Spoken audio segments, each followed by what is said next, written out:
If we're doing a thought experiment around estimating the state of a flying car, the standard least squares approach to estimation makes some pretty unrealistic assumptions. It assumes the vehicle isn't moving, that the measurements come in all at once, and that the underlying measurement model is noisy but linear.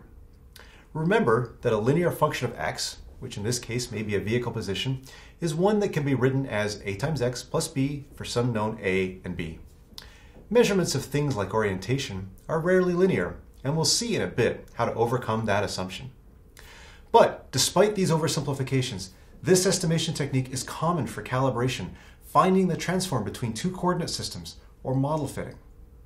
For now, we're going to consider a purely mathematical example of our thought experiment. Let's consider a system where we make m measurements y of a constant vector x, such that y equals h times x plus phi, where x is the constant unknown state vector of length n. This is the thing we're trying to estimate. It's our quantity of interest.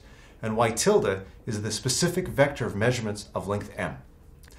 I'm going to use a tilde here to denote the actual measurements I received. The measurements are a linear function of the state perturbed by some noise, and that noise is not known. It's the unknown error vector. I'm going to assume the noise is drawn from a Gaussian distribution with zero mean and some covariance r, which perhaps we can assume is some known variance times the identity matrix. H is then the measurement matrix. It's assumed to be constant and known, and it projects the state into the measurement space. Now, if we knew what the errors v were, we could subtract them out, and then that would just leave y tilde minus v equals h times x, and we could solve for x. Or, if we knew x, we could solve for the errors.